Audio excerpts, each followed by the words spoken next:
Hello everyone, आपका हमारे YouTube channel में स्वागत है।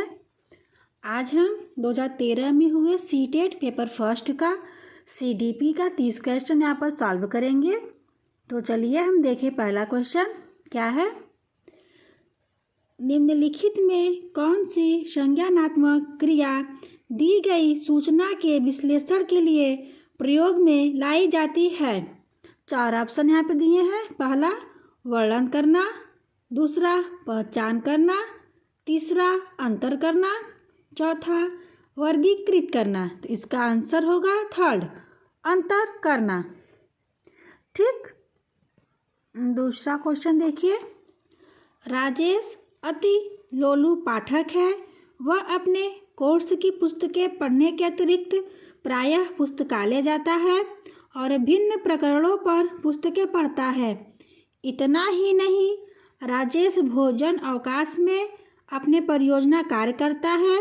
उसे परीक्षाओं के लिए पढ़ने के लिए अपने शिक्षकों अथवा अभिभावकों द्वारा कभी भी कहने की ज़रूरत नहीं है और वह वास्तव में सीखने का आनंद लेता नजर आता है। उसे डैश डैश डैश के रूप में सर्वाधिक बेहतर रूप में वर्णित किया जा सकता है। ठीक, इसके 4 ऑप्शन देखिए। आंतरिक रूप से अभिप्रेरित शिक्षार्थी, दूसरा तथ्य आधारित शिक्षार्थी, तीसरा शिक्षक अभिप्रेरित शिक्षार्थी, चौथा मापन आधारित शिक्षार्थी। तो इसका आंसर होगा फर्स्ट, आंतरिक रूप से अभिप्रेरित शिक्षार्थी। चलिए हम चलते हैं तीसरे क्वेश्चन पर। देखिए तीसरा क्वेश्चन। भाषा विकास में सहयोग करने का कौन सा तरीका गलत है। 4 ऑप्शन। पहला, बच्चे को बिना टीके प्रकरण पर बात करना, उसकी अपनी भाषा के प्रयोग को अमान्य करना, तीसरा उसके प्रयोगों का समर्थन करना, चौथा भाषा के प्रयोग के अवसर उपलब्ध कराना। तो इसका आंसर होगा दूसरा, उसकी अपनी भाषा के प्रयोग को अमान्य करना। ठीक, चलते हैं हम चौथे क्वेश्चन पर। देखिए चौथा क्वेश्चन। मानव बुद्धि एवं विकास की समझ शिक्षक डैश डैश डैश को योग्य बनाती है। इसके 4 ऑप्शन। पहला, निष्पक्ष रूप से अपने शिक्षण अभ्यास, दूसरा शिक्षण के समय शिक्षार्थियों के संवेगों पर नियंत्रण बनाए रखने, तीसरा विविध शिक्षार्थियों के शिक्षण के बारे में स्पष्टता, चौथा शिक्षार्थियों को यह बताने कि वे अपने जीवन को कैसे सुधार सकते हैं। ठीक, तो इसका आंसर होगा तीसरा, विविध शिक्षार्थियों के शिक्षण के बारे में स्पष्टता। चलिए हम 5वें क्वेश्चन पर चलते हैं। देखिए पाँचवा क्वेश्चन में क्या पूछा है। निम्नलिखित में कौन सा कथन सत्य है। 4 ऑप्शन। पहला, शिक्षक द्वारा प्रश्न पूछना संज्ञानात्मक विकास में बाधक है, दूसरा विकास और सीखना समाज सांस्कृतिक संदर्भों से अप्रभावित रहते हैं, तीसरा शिक्षार्थी एक निश्चित तरीके से सीखते हैं, चौथा खेलना संज्ञान और सामाजिक दक्षता के लिए सार्थक है। तो इसका आंसर है फोर्थ, खेलना संज्ञान और सामाजिक दक्षता के लिए सार्थक है। ठीक, चलिए चलते हैं अगले क्वेश्चन पर। देखिए, बच्चे के विकास में आनुवंशिकता और वातावरण की भूमिका के बारे में निम्नलिखित में से कौन सा सत्य है। पहला, आनुवंशिकता और वातावरण दोनों एक बच्चे के विकास में 50-50% योगदान रखते हैं, दूसरा समवयस्कों और पितृक का सापेक्ष योगदान योगात्मक नहीं होता, तीसरा आनुवंशिकता और वातावरण एक साथ परिचालित नहीं होते, चौथा सहज रुझान वातावरण से संबंधित है जबकि वास्तविक विकास के लिए आनुवंशिकता जरूरी है। तो इसका आंसर होगा दूसरा, समवयस्क और पितृक का सापेक्ष योगदान योगात्मक नहीं होता। चलिए चलते हैं 7वें क्वेश्चन पर। देखिए 7वां क्वेश्चन, समाजीकरण है। 4 ऑप्शन। पहला, सामाजिक मानदंडों में परिवर्तन। दूसरा, शिक्षक एवं पढ़ाए गए के बीच संबंध। तीसरा, समाज के आधुनिकीकरण की प्रक्रिया। चौथा, समाज के मानदंडों के साथ अनुकूलन। तो इसका आंसर होगा चौथा, समाज के मानदंडों के साथ अनुकूलन। ठीक, चलते हैं 8वें क्वेश्चन पर। देखिए 8वां क्वेश्चन, एक पीटी शिक्षक क्रिकेट के खेल में अपने शिक्षार्थियों के क्षेत्ररक्षण को सुधारना चाहता है। निम्न में से कौन सी युक्ति शिक्षार्थियों को अपना लक्ष्य प्राप्त करने में सर्वाधिक सहायक है? इसके 4 ऑप्शन। पहला, शिक्षार्थियों को क्षेत्ररक्षण का अधिक अभ्यास करवाना। दूसरा, शिक्षार्थियों को यह बताना कि क्षेत्ररक्षण सीखना उनके लिए किस प्रकार महत्वपूर्ण है। तीसरा, बेहतर क्षेत्ररक्षण और सफलता की दर के पीछे के तर्क को स्पष्ट करना। चौथा, क्षेत्ररक्षण को प्रदर्शित करना और शिक्षार्थी अवलोकन करेंगे। तो इसका आंसर होगा पहला, शिक्षार्थियों को क्षेत्ररक्षण का अधिक अभ्यास करवाना। ठीक, चलते हैं हम 9वें क्वेश्चन पर। देखिए 9वां क्वेश्चन, एक शिक्षिका अपने शिक्षार्थियों की इस रूप में मदद करना चाहती है कि वे एक स्थिति की अनेक दृष्टिकोणों की सराहना कर सके। वह विभिन्न समूहों में एक स्थिति पर वाद विवाद करने के अनेक अवसर उपलब्ध कराती है।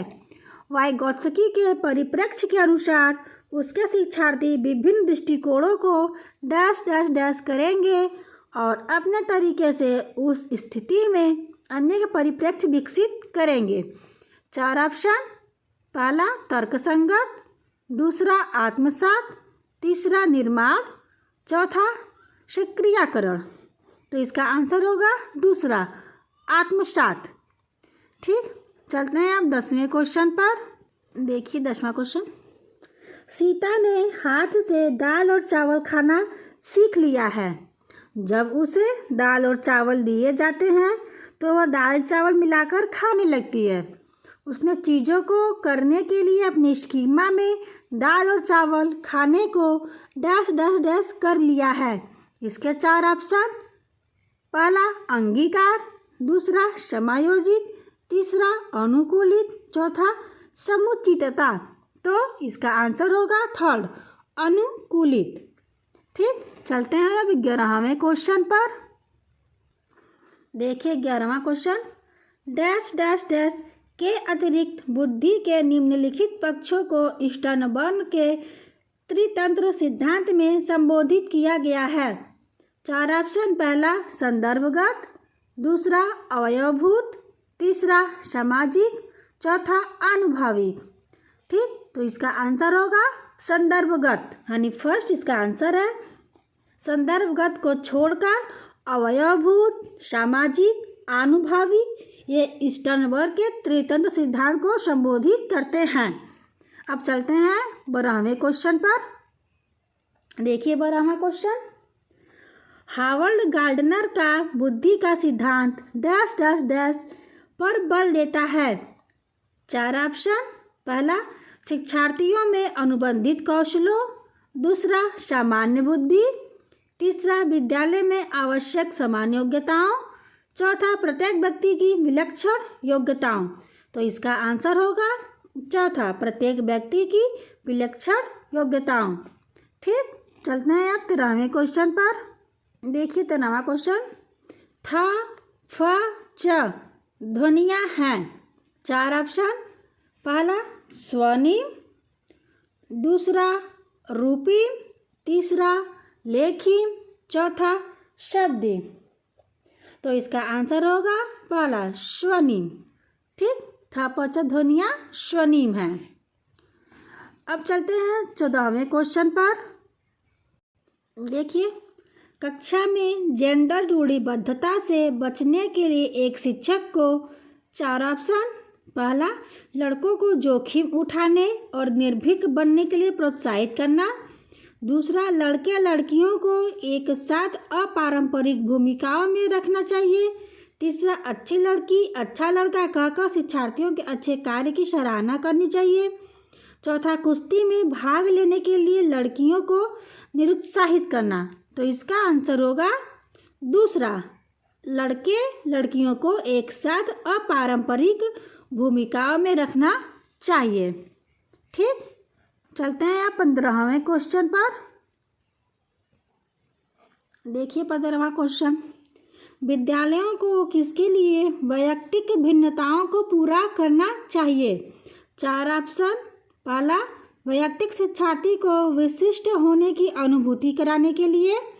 दूसरा, वैयक्तिक शिक्षार्थियों के मध्य खाई को कम करने के लिए। तीसरा, शिक्षार्थियों के निष्पादन और योग्यताओं को समान करने के लिए। चौथा, यह समझने के लिए कि क्या शिक्षार्थी सीखने के योग्य या अयोग्य है। तो इसका आंसर होगा फोर्थ, यह समझने के लिए कि क्या शिक्षार्थी सीखने के योग्य या अयोग्य है। विद्यालय में यह वैयक्तिक भिन्नताओं को पूरा करता है। ठीक, चलते हैं आप 16वें क्वेश्चन पर। देखिए 16वां क्वेश्चन क्या कहता है, शिक्षार्थियों में वैयक्तिक भिन्नताओं को संबोधित करने के लिए एक विद्यालय किस प्रकार का सहयोग उपलब्ध करवा सकता है? 4 ऑप्शन। पहला, सभी शिक्षार्थियों के लिए समान स्तर की पाठ्यचर्या का अनुगमन करना। दूसरा, बाल केंद्रित पाठ्यचर्या का पालन करना और शिक्षार्थियों को सीखने के अनेक अवसर उपलब्ध कराना। तीसरा, शिक्षार्थियों में वैयक्तिक भिन्नताओं को समाप्त करने के लिए हर संभव उपाय करना। चौथा, धीमी गति से सीखने वाले शिक्षार्थियों को विशेष विद्यालयों में भेजना। इसका आंसर होगा दूसरा, बाल केंद्रित पाठ्यचर्या का पालन करना और शिक्षार्थियों को सीखने के अनेक अवसर उपलब्ध कराना। ठीक, चलते हैं अब 17वें क्वेश्चन पर। देखिए 17वां क्वेश्चन, सतत और व्यापक मूल्यांकन डैश डैश डैश पर बल देता है। 4 ऑप्शन। पहला, बोर्ड परीक्षाओं की अनावश्यकता पर। दूसरा, सीखने को सुनिश्चित करने के लिए व्यापक स्केल पर निरंतर परीक्षण। तीसरा, सीखने को किस प्रकार अवलोकित, रिकॉर्ड और सुधारा जाए इस पर। चौथा, शिक्षण के साथ परीक्षाओं का सामंजस्य। तो इसका आंसर होगा तीसरा, सीखने को किस प्रकार अवलोकित, रिकॉर्ड और सुधारा जाए इस पर सतत और व्यापक मूल्यांकन बल देता है। ठीक, चलते हैं हम 18वें क्वेश्चन पर। देखिए, विद्यालय आधारित आकलन, इसके 4 ऑप्शन। पहला, शिक्षार्थियों और शिक्षकों को अगंभीर और लापरवाह बनाता है। दूसरा, शिक्षा बोर्ड की जवाबदेही कम कर देता है। तीसरा, सार्वभौमिक राष्ट्रीय मानकों को प्राप्ति में बाधा उत्पन्न करता है। चौथा, परिचित वातावरण में अधिक सीखने में सभी शिक्षार्थियों की मदद करता है। तो इसका आंसर होगा चौथा, परिचित वातावरण में अधिक सीखने में सभी शिक्षार्थियों की मदद करता है। चलते हैं 19वें क्वेश्चन पर। देखिए 19वां क्वेश्चन, सीखने की तत्परता डैश डैश डैश की ओर संकेत करती है। 4 ऑप्शन। पहला, थॉर्नडाइक का तत्परता का नियम। दूसरा, शिक्षार्थियों का सामान्य योग्यता स्तर। तीसरा, सीखने के सातत्य में शिक्षार्थियों का वर्तमान संज्ञानात्मक स्तर। चौथा, सीखने के कार्य की प्रकृति को संतुष्ट करने। तो इसका आंसर होगा थर्ड, सीखने के सातत्य में शिक्षार्थियों का वर्तमान संज्ञानात्मक स्तर। ठीक, चलते हैं हम 20वें क्वेश्चन पर। देखिए 20वां क्वेश्चन, एक शिक्षिका की कक्षा में कुछ शारीरिक विकलांगता वाले बच्चे हैं। निम्नलिखित में से उसके लिए क्या कहना सबसे उचित होगा? 4 ऑप्शन। पहला, पोलियोग्रस्त बच्चे अब एक गाना प्रस्तुत करेंगे। दूसरा, पहिया कुर्सी वाले बच्चे हॉल में जाने के लिए अपने समवयस्क साथी बच्चों से मदद ले सकते हैं। तीसरा, शारीरिक रूप से असुविधाग्रस्त बच्चे कक्षा में ही कोई वैकल्पिक गतिविधि कर सकते हैं। चौथा, मोहन खेल के मैदान में जाने के लिए आप अपनी बैसाखियों का प्रयोग क्यों नहीं करते? तो इसका आंसर होगा थर्ड, शारीरिक रूप से असुविधाग्रस्त बच्चे कक्षा में ही कोई वैकल्पिक गतिविधि कर सकते हैं। ठीक, चलते हैं हम 21वें क्वेश्चन पर।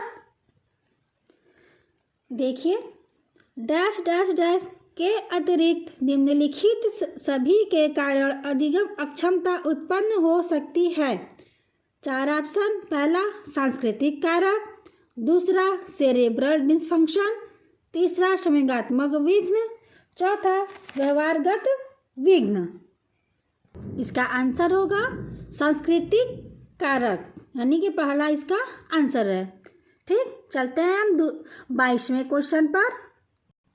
देखिए 22वां क्वेश्चन, एक समावेशी विद्यालय इसके 4 ऑप्शन। पहला, शिक्षार्थियों की न्यूनयोग्यता के अनुसार उनकी सीखने की आवश्यकताओं को निर्धारित करता है। दूसरा, शिक्षार्थियों की क्षमताओं की परवाह किए बिना सभी के अधिगम परिणामों को सुधारने के लिए प्रतिबद्ध होता है, शिक्षार्थियों के मध्य अंतर करता है और विशेष रूप से सक्षम बच्चों के लिए कम चुनौतीपूर्ण उपलब्धि लक्ष्य निर्धारित करता है। चौथा, विशेष रूप से योग्य शिक्षार्थियों के अधिगम परिणामों को सुधारने के लिए विशिष्ट रूप से प्रतिबद्ध होता है। इसका आंसर होगा दूसरा, शिक्षार्थियों की क्षमताओं की परवाह किए बिना सभी के अधिगम परिणामों को सुधारने के लिए प्रतिबद्ध होता है। ठीक, चलते हैं हम 23वें क्वेश्चन पर। देखिए 23वां क्वेश्चन, प्रतिभाशाली शिक्षार्थी को 4 ऑप्शन। पहला, अधिगम निर्योग्य नहीं कर सकते। दूसरा, ऐसे सहयोग की आवश्यकता होती है जो सामान्यतः विद्यालयों द्वारा उपलब्ध नहीं कराए जाते। तीसरा, शिक्षक के बिना अपने अध्ययन को व्यवस्थित कर लेते हैं। चौथा, अन्य शिक्षार्थियों के अच्छे मॉडल बन सकते हैं। इसका आंसर होगा दूसरा, ऐसे सहयोग की आवश्यकता होती है जो सामान्यतः विद्यालयों द्वारा उपलब्ध नहीं कराए जाते। देखिए 24वां क्वेश्चन, डैश डैश डैश के कारण प्रतिभाशालिता होती है। 4 ऑप्शन। पहला, मनोसामाजिक कारकों, दूसरा आनुवंशिक रचना, तीसरा वातावरणीय अभिप्रेरणा, चौथा 2 और 3 का संयोजन। तो इसका आंसर होगा 2 और 3 का संयोजन, यानी कि आनुवंशिक रचना और वातावरणीय अभिप्रेरणा के कारण प्रतिभाशालिता होती है। ठीक, चलते हैं 25वें क्वेश्चन पर। देखिए 25वां क्वेश्चन, बच्चों में सीखने और सुनने के लिए अधिगम योग्य वातावरण के लिए निम्नलिखित में से कौन उपयुक्त है? 4 ऑप्शन। पहला, शिक्षार्थियों को यह छूट देना कि क्या सीखना है और कैसे सीखना है।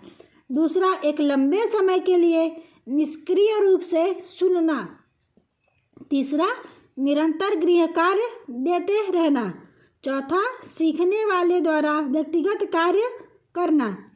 तो इसका आंसर होगा पहला, शिक्षार्थियों को यह छूट देना कि क्या सीखना है और कैसे सीखना है। ठीक, चलते हैं हम 26वें क्वेश्चन पर। देखिए 26वां क्वेश्चन, गतिक कौशलों में अधिगम निर्योग्यताएं डैश डैश डैश कहलाती हैं। 4 ऑप्शन। पहला, डिस्फ्रेजिया, दूसरा डिस्प्रैक्सिया, तीसरा डिस्कैलकुलिया, चौथा डिसलेक्सिया। इसका आंसर होगा दूसरा, डिस्प्रैक्सिया। ठीक, चलते हैं अब 27वें क्वेश्चन की ओर। देखिए 27वां क्वेश्चन, अधिगम निर्योग्यता 4 ऑप्शन। पहला, समुचित निवेश के साथ सुधार योग्य नहीं होती। दूसरा, एक स्थिर अवस्था है। तीसरा, एक चर अवस्था है। चौथा, जरूरी नहीं कि कार्य पद्धति की हानि करे। तो इसका आंसर होगा तीसरा, एक चर अवस्था है। ठीक, अब चलते हैं हम 28वें क्वेश्चन की ओर। देखिए 28वां क्वेश्चन, डैश डैश डैश के अतिरिक्त निम्नलिखित समस्या समाधान की प्रक्रिया के चरण हैं। 4 ऑप्शन। पहला, परिणामों की आशा करना। दूसरा, समस्या को पहचान। तीसरा, समस्या का छोटे हिस्सों में बांटना। चौथा, संभावित युक्तियों को खोजना। तो इसका आंसर होगा परिणामों की आशा करना। ठीक, चलिए चलते हैं 29वें क्वेश्चन पे। देखिए 29वां क्वेश्चन, एक शिक्षक, 4 ऑप्शन दिए गए हैं। पहला, व्याख्यान पर अधिक ध्यान देना चाहिए और ज्ञान के लिए आधार उपलब्ध कराना चाहिए।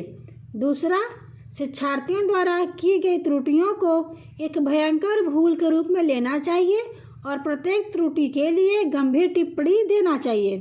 तीसरा, शिक्षार्थी कितनी बार गलती करने से बचता है इसे सफलता के माप के रूप में लेना चाहिए। चौथा, जब शिक्षार्थी विचारों को संप्रेषित करने की कोशिश कर रहे हो तो उन्हें ठीक नहीं करना चाहिए। तो इसका आंसर होगा 4th, यानी कि जब बच्चे बोल रहे हैं और थोड़ा बहुत उनको त्रुटि हो रही है तो तुरंत वहाँ पे उनको नहीं टोकना रोकना चाहिए। जब वो अपनी पूरी बात कह ले उसके बाद शिक्षक को बताना चाहिए कि हाँ कहाँ पे त्रुटि हुई है, कैसे हुई है, उसको सुधारना चाहिए। ठीक, चलते हैं हम लास्ट क्वेश्चन पर। देखिए 30वां क्वेश्चन, सीमा परीक्षा में A+ ग्रेड प्राप्त करने के लिए अति इच्छुक है। जब वह परीक्षा भवन में दाखिल होती है तथा परीक्षा प्रारंभ होती है वह अत्यधिक नर्वस हो जाती है। उसके पांव ठंडे पड़ जाते हैं, उसके हृदय की धड़कन बहुत तेज हो जाती है और वह उचित तरीके से उत्तर नहीं दे पाती। इसका मुख्य कारण हो सकता है, पहला, शायद वह अकस्मात संवेगात्मक आवेग का सामना नहीं कर सकती। दूसरा, शायद वह अपनी तैयारी के बारे में बहुत आत्मविश्वासी नहीं है। तीसरा, शायद वह इस परीक्षा के परिणाम के बारे में बहुत अधिक सोचती है। चौथा, निरीक्षक शिक्षिका जो ड्यूटी पर हैं वह उसकी कक्षा अध्यापिका हो सकती हैं और वह स्वभाव में बहुत कठोर हैं। तो इसका आंसर होगा पहला, शायद वह अकस्मात संवेगात्मक आवेग का सामना नहीं कर सकती। ठीक, तो ये 2013 में हुए सीटेट पेपर का CDP के 30 क्वेश्चन यहाँ पे सॉल्व करा दिए गए हैं। ठीक, अब मिलते हैं हम अगली क्लास में। Thank you.